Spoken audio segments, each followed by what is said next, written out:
I saw the light, and for several reasons, I had an epiphany of how important oil is, and that it would peak and decline in my lifetime, and that we're not paying for the externalities in our prices.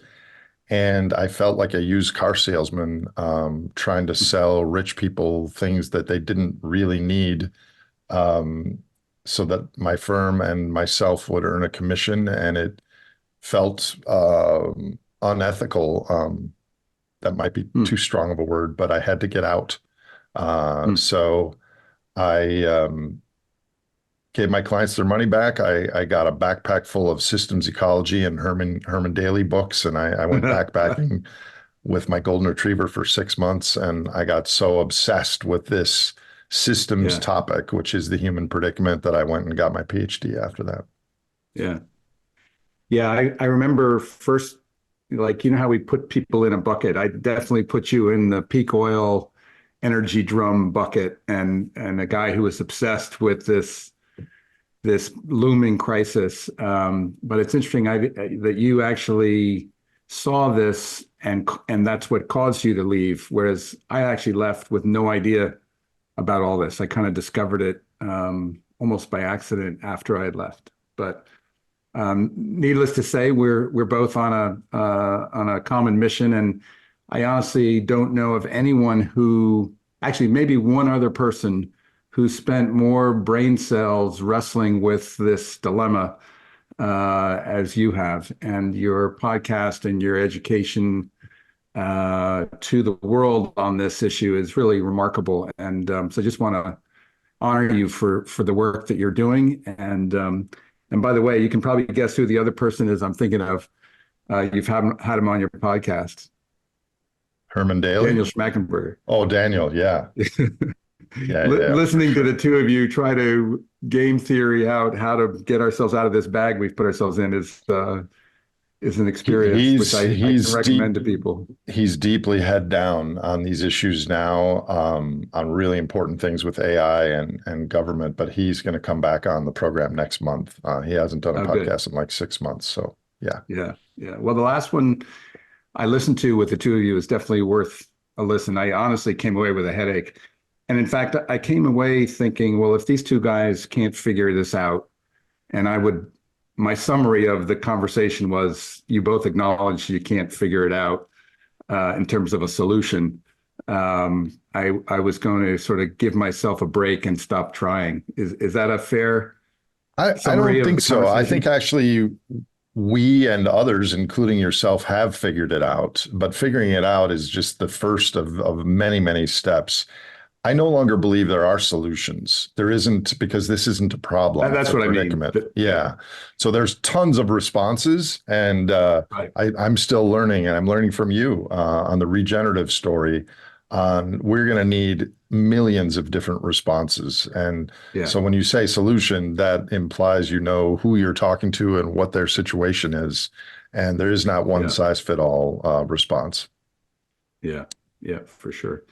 Well, listen, let's first, I suspect most people in our community know of you and your work. So I don't want to ask you to repeat it. But give us, just in case people aren't fresh or familiar with it, give us the 1 minute, great simplification, carbon pulse story, just to make sure we're all grounded in your core thesis. So at the core is the concept of energy blindness, which is our society misunderstands energy. And there's 5 reasons we do that. One is energy primacy, that energy is central in nature and central in human systems. And there's anything that moves or needs direction requires energy. We need to mine, create, deliver, manufacture, repair, maintain, dispose of. Everything in our economy requires energy. So that's number one. Number two is the scale of energy benefits that our society has from 80 some percent fossil carbon, coal, oil, and natural gas is gargantuan in what it provides for us. A barrel of oil does almost 5 years of yours or mine physical labor, and we use 100 billion barrel of oil equivalents, which is 4 to 500 billion human worker equivalents that we only pay for the cost of extraction. So it's the scale. The third thing that we're blind about is this stuff is depleting rapidly. And so our cultural stories treat it as if it were interest when it's actually the principle that we're drawing down.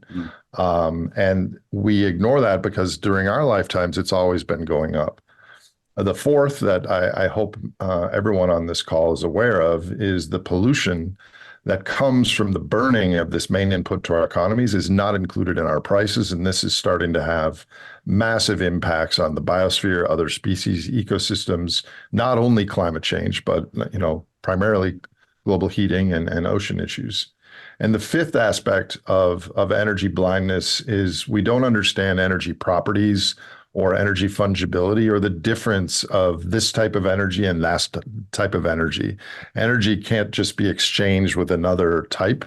There are spatial distributions, pollution distributions, temporal distributions, and not all energy is equal. So, I got my master's in finance, and then I worked on Wall Street. Other than oil futures, no one talked about energy at all. And in the same way that food is 3% of our economy, if we didn't have any food, our entire economy would collapse. The same thing with energy. It's 8 or 9% of our economy, but it underpins everything. Oh, so that's energy blind. The carbon pulse is this 200 or 300 year period we're living in where we are drawing down this ancient carbon bank account millions of times faster than it was trickle charged by daily photosynthesis of algae and diatoms in the ocean from millions and millions of years ago. And we're near the top of this carbon pulse, and we don't think about it that way. And the title of my podcast, The Great Simplification, is for several reasons, but the main reason is an academic one. But before you go to that, let me just go back on the energy just for a minute. Sure. So when you're saying energy, you're talking about the stuff we use to move trucks and planes and airplanes and heat our homes. And I'm curious how you think about the other kind of energy, the energy that is the essence of Nate, and the energy that is information and money and all of the non-material forms of energy. Do those fit into your energy blind thesis, or is that sort of a different topic in your mind? It's a different topic. Like I just got back from India, and there are the 7 chakras, which are the energy centers in the human body. Right. There's all that, and that is a different topic, and it's a central topic, in my opinion. But Marvin Harris, a cultural historian, looked at all the ancient cultures and what happened to them, and they had superstructure, structure, and infrastructure, the 3 areas of society. And the infrastructure was the energy and materials and flows. That was the most important thing that dictated what that society could or couldn't do in the future. So when I talk about energy blindness, it's mostly in the material realm, but I think that other stuff is also important. Yeah. I think that's the challenge to us at this moment is to get really good. Living systems are really good at preserving energy, not wasting energy. The physical, the stuff they eat and use to move themselves, and they recycle it in ways that is way more complex than burning it in a stupid combustion engine. And I think we're at this moment where we're going to be forced to get really good at being way more frugal in the use of material energy and way better and more developed and more complex in the embrace of these other forms of energy. Does that make sense to you? It does, and this would take up the whole hour itself. But what some people call the 4th law of thermodynamics is the maximum power principle, which is organisms and ecosystems in nature self-organize to better access an energy gradient. So it's not that we're trying to use energy, it's that organisms and humans use energy per unit time, which is called power. And with humans, we burn energy like the lights and things we have right now in order to get us neurotransmitters and dopamine and serotonin and other things. And I think one of the ultimate questions the next 20 or 30 years is, can we have a cultural awakening, a cultural shift, and move away from burning, not so metaphorically, billions of barrels of ancient sunlight to generate microliters of dopamine?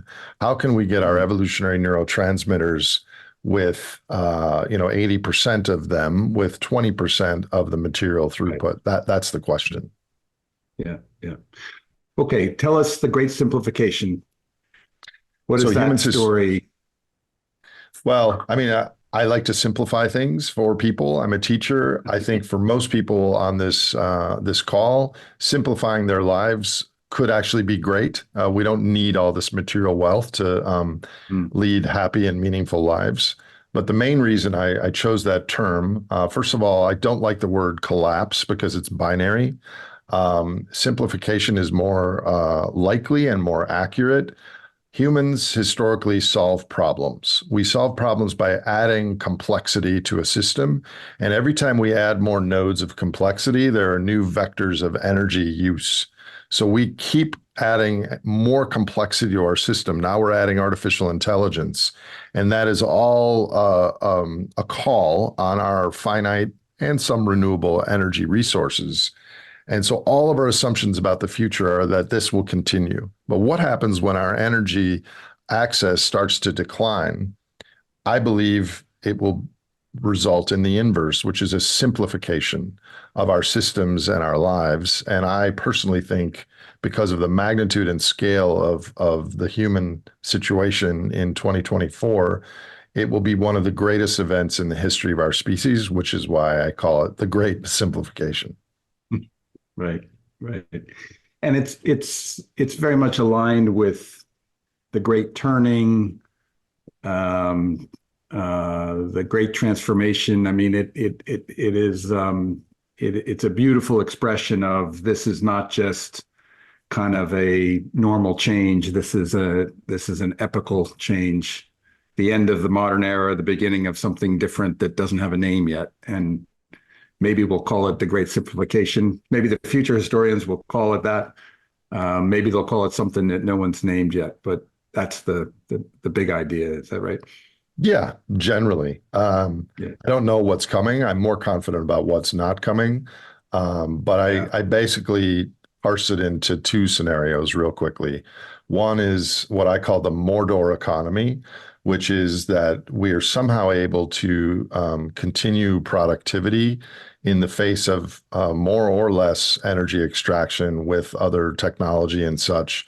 And a larger and larger share of the global economy becomes energy and mining and environmental remediation, which means that there'll be less energy for hospitals and Disneyland and shopping centers and universities. The other scenario is if we aren't able What do you call that to, one? a reference to the Tolkien, the Mordor economy, which, Pomodoro. Yeah, yeah, yeah, yeah. yeah. Um, I mean, we're living it right now. Right. We're approaching that. And then the other is the Great Simplification, which will rhyme with a Great Depression. I think one of the next three recessions will be a depression because we're not running out of energy, but we're running out of cheap energy at scale in order to maintain our financial claims. The United Mm. States has 34 trillion in government debt and 75 trillion of corporate, municipal, individual, all that, and we have 200 trillion in unfunded claims and Social Security Pension and claims. and all that. And there's just, when those claims are realized, when people spend those digital claims, it is a call on energy and materials. And we will never pay that amount back. So at some point, there is either a deflation of all that, or a currency breaks, and both have the same sort of impact. Yeah, we could spend the rest of the time talking about that one, but I think I'm going to pass that opportunity up in order to get to a different topic. But I do want to ask you one question on that, because I've heard your money debt thinking, and I'm just curious if you therefore think the modern monetary theory approach to thinking about particularly the U.S. government's debt is flawed or incomplete or irrelevant, or how do you think about that? I'm going to have Why Debt Matters a video in the next few weeks. But the short answer is modern monetary theory is brilliant in how it explains the waterworks of how money comes into existence and goes out of existence. Had we known really how that worked 20 or 30 years ago, I think we would have made better decisions. I think modern monetary theory on that topic is irrelevant to what we face. First of all of the debt is going to need to be paid back with energy. So MMT is agnostic on the actual macroeconomic function that describes our productivity, but also it neglects the fact that other countries have a say in a nation's debt. And if we go 34, 50, 70 trillion dollars at some point, people will not want to buy our debt. So it's true that we can, as a sovereign nation, continue to print money. But look at what's happening with Bitcoin and other things now. People are gaming the fact that we will not tighten our belts, we will not stop spending, and we will create too many claims on a static or actually declining biophysical reality. So I actually think the MMT is correct, but relying on that is doing a disservice to anticipating what's actually going to happen. And part of what you said is that we'll have to pay back those claims, which is in conflict with the MMT thesis. You're absolutely correct. There does need to be a continued willingness for people to hold this debt. But if they sell this debt, they have to buy something else. And so unless they're all going to buy Bitcoin and gold, they're going to buy something when they sell their dollars. And it seems to me, that the truly terrifying reality you're raising is that if it's true we can't decouple our economy from energy, which I think is, I find that, except, it's highly true globally. Yes. Yeah. Yeah. Then your point that the only way out of servicing debt or any investment, it's not even just debt. If it was a fully equitized economy, equity investors only invest because they expect a return higher than what they invest. So there's a need for a growing economy. We either need to shrink the capital base or grow the economy. Yep. And I guess what you're saying is that since the growth of the economy is going to run into the ecological brick wall, the implication is that either, there's a collapse in the money system. I would actually argue it's not just the debt, it's actually the entire financial. Well, it depends on how you define debt. And by the way, we're going to hit an ecological wall, but we're also going to hit a financial, geopolitical wall, probably before the ecological wall. Right. But right. I define debt as everything that exists that is a monetary claim on reality: stocks, bonds, cash, money market funds, debt, everything that can be turned into something physical when it's spent. And the number there is approaching $400 trillion in the world. And our GDP is, 100 trillion. So if you were an individual human and you made 100 grand a year, but you owed the bank 400 grand and the interest rate was increasing and the bank was starting to get worried, that's not too dissimilar of a situation that we're in.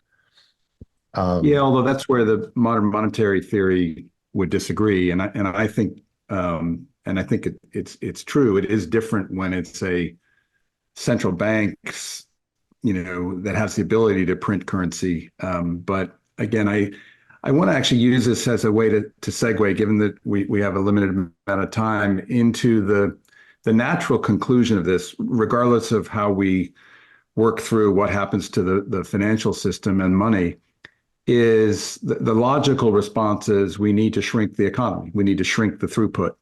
Mhm. And this was, the classic, anyone who believes in exponential growth on a finite planet is either An a economist madman or or a a economist. madman. Yeah. So, I mean, this is a well-worn idea that is, I think, suddenly getting some fresh purchase, particularly in Europe.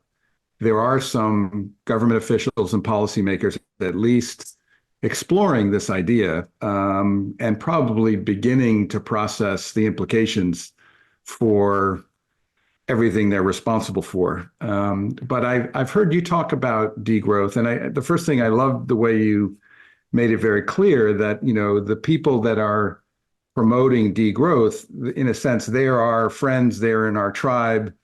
We are not suggesting that we have a better idea than they have, and my little toy is a better toy than your toy.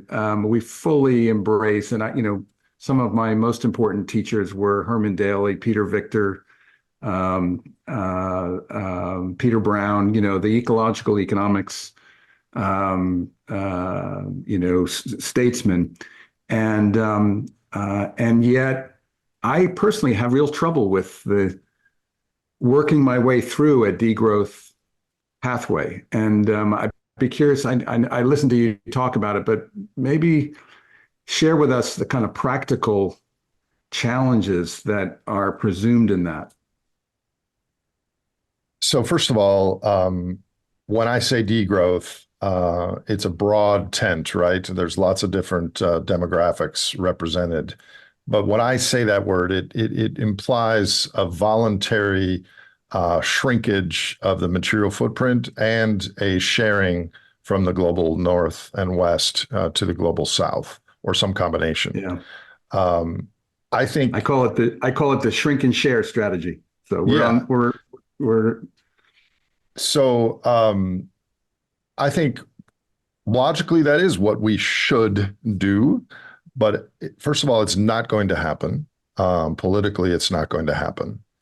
So I prefer to say we're going to have to prepare. Why is that? Just to be clear, why is that not going to happen? I mean, it's a tiny, tiny fraction of society that is choosing that, and most people absolutely do not want that. So unless there was a dictator or something, just politically, it will never happen. But even if we could make it happen politically, the wealth transfer thing will not work beyond 1.5% of the wealth, because in the attempt of transferring the wealth, you destroy the wealth. It's like having a car and deciding to share 50% with someone who doesn't have a car. You can't cut the car in half, because then it doesn't work anymore.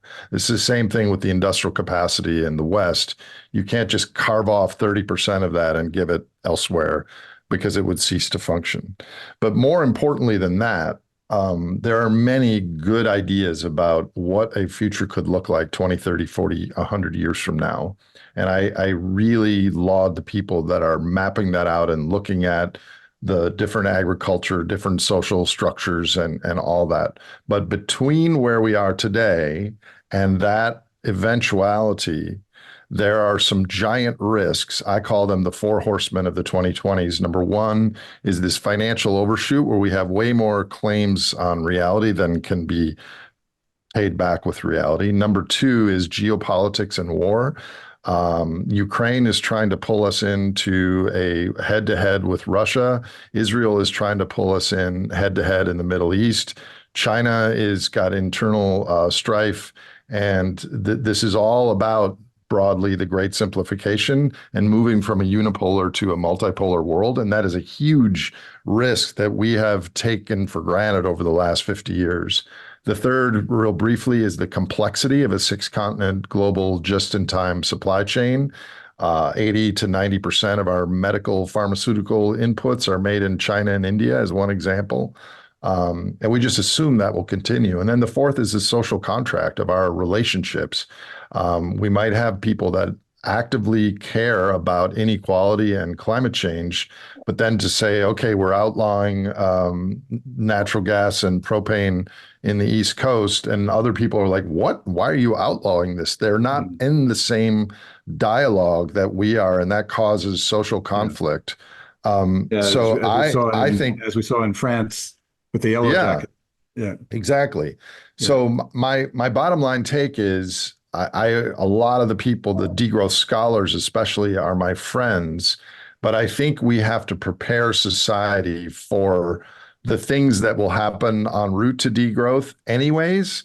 But I actually think it's dangerous to advocate for a immediate shrinkage of the system, because we will trigger these four horsemen in an unexpected and dangerous way. And the biggest danger that I'm worried about is nuclear exchange, which I think is much higher than most of us realize. I don't even like to talk about it publicly, because what can people do about that? But there's 13,000 warheads right now, and we are just totally hubristic and naive with what's going on in Ukraine and Russia. yeah, yeah. The as horrible as watching these wars unfold is on a human level, the ecological footprint of warfare, the degenerate, there's probably nothing more degenerative, leaving aside the human tragedy, than building bombs, shipping munitions across the world, supply chains, destroying the environment, destroying farms, destroying all that stuff, buildings turned to rubble that need to be rebuilt. Like right at the moment when we should be getting super smart about preserving all material energy throughput, we're just dumping this massive energy throughput load on the world. And apparently, I read somewhere recently that the military footprint doesn't get counted when countries do their That's correct. emissions calculations. That's correct. And the largest emitter in the world is the US military, the Pentagon, for sure. The single largest emitter. Single largest. And 82% of the world military spend is US and its allies. Yeah. Yeah. But this gets to a deeper question. Those military people in nation states, in the US, in Russia, in China, they're humans too. But that doesn't represent all of humanity. And I think our system, on the backs of our fossil energy armies, has created a maladaptive software for the human hardware of our brains. And most of us are not warlike and militaristic and seeking power, but there's been like a filter up of those sorts of humans and their personality and their dark triad sort of temperament. And it's pulling the system forward towards this vortex. Yeah. And I think the only thing we can do for that is respond with kindness and compassion and love, and from the roots change our culture to be against that and for something else, in a similar way that Gandhi fought back the colonizers of England in a nonviolent way. Something like that dynamic, and I have no idea how it would work, but it's increasingly obvious to more humans that the software running our culture right now is non-compatible with a living biosphere. Sorry, I don't have answers to all these things. No, we don't expect you to have all the answers, my friend. It's your service is fully appreciated, even with getting the questions clear. And I think it's remarkable. And maybe just to swing back to our mutual Wall Street beginnings, why is it? I mean, I'm sure you've had conversations like I've had with your quote old friends. in finance. And I'm sure you found the same thing I found, which is that there's some combination of lack of interest, lack of care, inability to see, like literally can't see. And as I mentioned to you in an email, there's also, I think, a recognition, and I used to be hesitant to say this, but there's a lot of psychopaths in positions of power, whether it's tech or Wall Street, and it's almost like those industries optimize for attracting the most psychopathic minds Had you told me that, positions of power. had you told me that 2 years ago, I could have said, yeah, John. But I Right. actually fully agree with you. I think there's a hungry ghost element to high levels in finance, tech, and politics, Yeah, politics as national well. Yeah, politics, yeah, national politics, not local yeah, politics. yeah. And I, I used to, you were a banker. I was in sales and trading and high net worth. So my clients at Salomon Brothers they wouldn't let me call on someone unless they had $100 million. So a lot of my clients would meet me and they had $300 million and they're like, all I want to do is get to 500 million. That's going to be enough. I'm done. I'm going to go on a desert island and do philanthropy. And then 2 years later, they would have $500 million and their buddies would have 1 billion. And it was a Right, compulsion. It right. wasn't even about the numbers. It was about the game. And I now looking back sense that, and by the way, you talk about my Wall Street friends. I have very few left. And I think it's Mm, because of the value system that these people have such bright minds and such access to digital claims on reality that they could actually support yeah, meaningful things. But instead, they want to grow in an optionality sort of way. They want to grow how much money they have. I literally talked to someone a few months ago who's got $2 billion. And I said, you need to allocate some of that to this cultural transition. I will, but I really see what's coming and I need to grow it first. And then I will allocate capital to this. And it's a really. different sort of, yeah. And I've heard Mm. that often. So um, it's frustrating to me, but I understand it. And the issue becomes is how can us, the people on this call, organize in service of life, in service of livable futures for our communities and the ecosystems and other organisms we share the planet with, when it really is kind of from a resource standpoint, it's a David and Goliath sort of thing. This energy hungry superorganism is pulling us forward with these Mm. sort of people at the top. Yeah, And it's yeah, so we and kind of have AI, to, and AI is AI just like is like the whole thing on on steroids. steroids. Yeah, Yeah. with not just, I mean, the huge energy impact, but then all of the unintended, quote unquote, unintended consequences, like destroying democracy and whatnot. I mean, the AI thing is really, it's kind of like, oh, this too. It's Which is why I just don't think degrowth is the right narrative. I think we have to start preparing for impact in the next decade, maybe in the next year. I don't know. But the importance of personal resilience, yeah, focusing on your own health and building community now, building yeah. So I wanted to and ask you about social that because capital. you were just in India for a lengthy visit, and you shared with me some of your material that's going to come out, and one of really the profound takeaways I had listening, Nate, was you experienced community in a way that you didn't realize was a thing. I would say it was a new experience.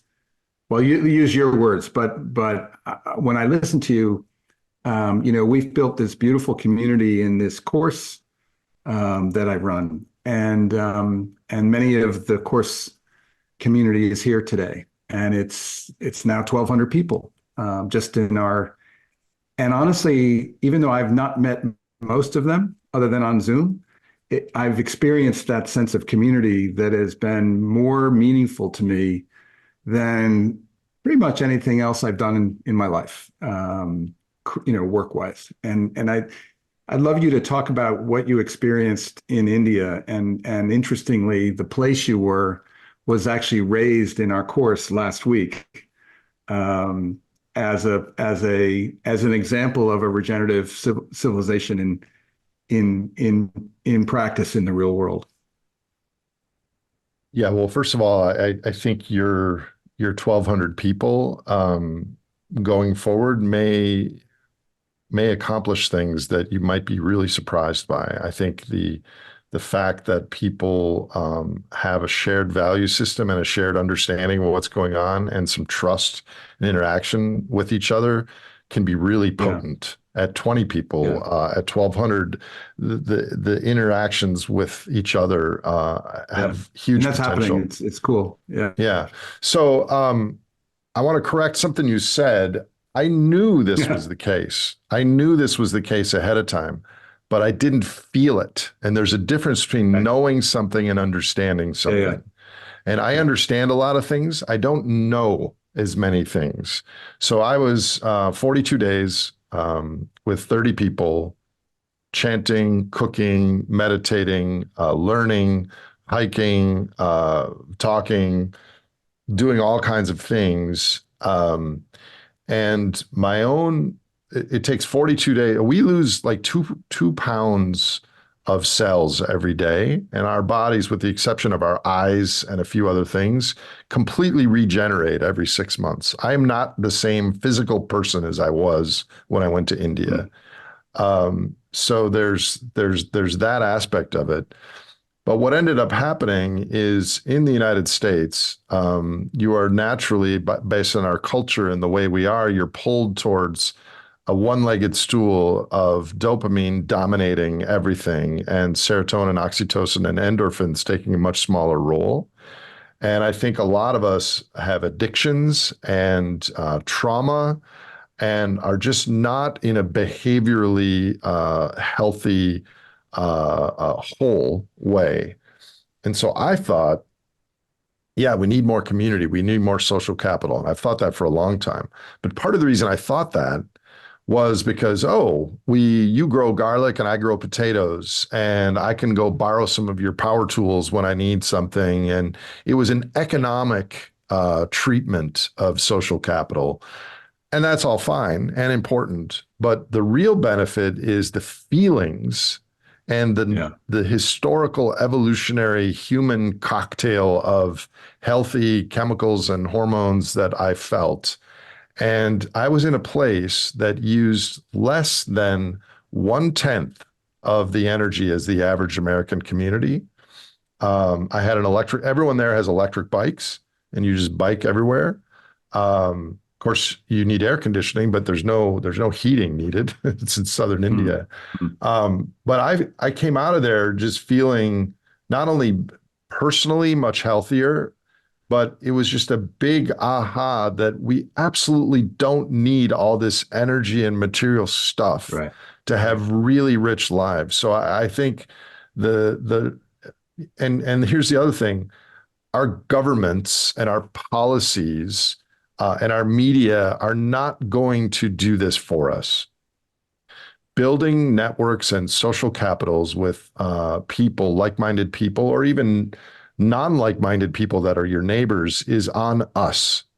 And I like to Mm, say, or I think I've said before, that we're on this runaway train that the metabolism of the global energy hungry superorganism keeps shoveling coal and fossil goodies into the engine.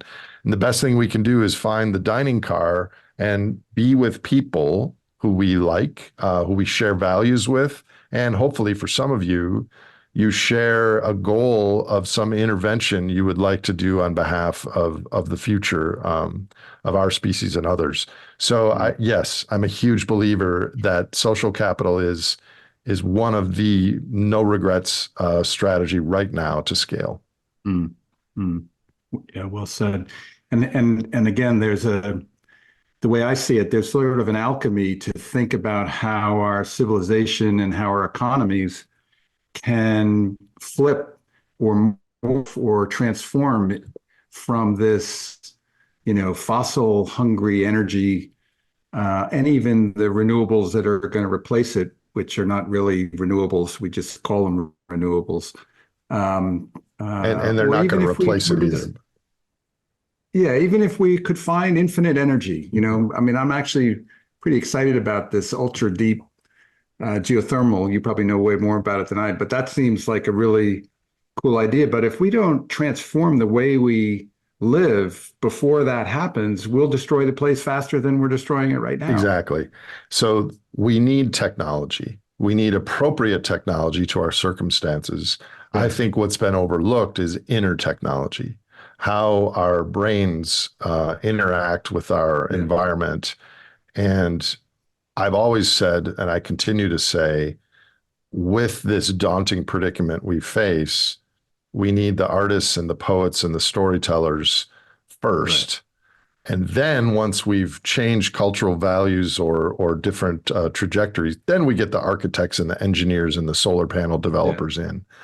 Because you're right, if we had nuclear fusion, if AI cracks nuclear Yeah. fusion with our current cultural values We're done. and goals, we will fry the planet, even if it's low carbon, because there will be all kinds of other carbon intensive, ecosystem intensive inputs in the rest of our consumption. Yeah.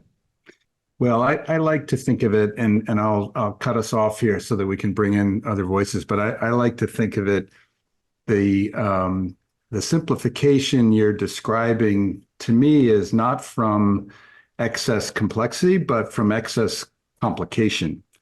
And all of this stuff we've built is mechanical machinery stuff that requires external energy.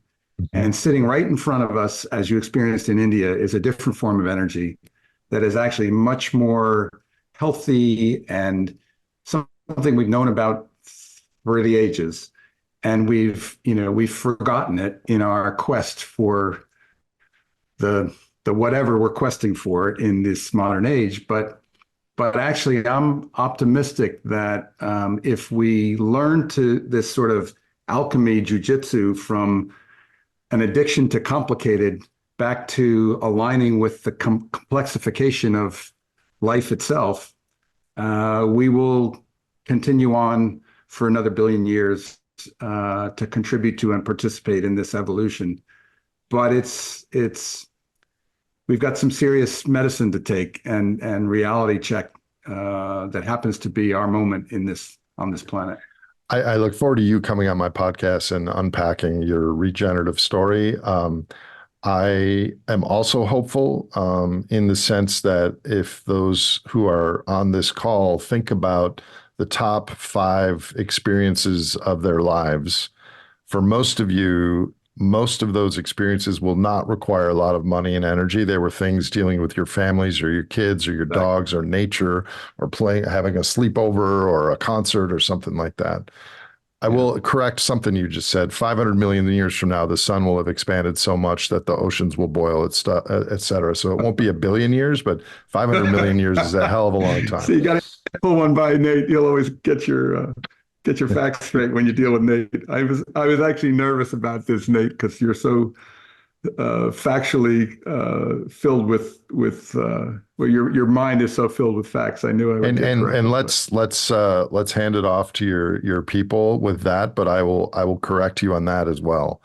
My big aha, John, recently, facts are critical. We need a map and a choreography and a systems understanding of what we face. But actually, and this is my big shift in my thinking recently, that's secondary to our individual health and resilience and our communities and social capital and a sense of the stakes of our time ecologically and the fact that we need a life ethic. So to beat on people's head the problems of our situation no longer really help unless we have the scaffolding of those things underpinning it is my recent thinking. Well, welcome to the regenerative paradigm, my friend.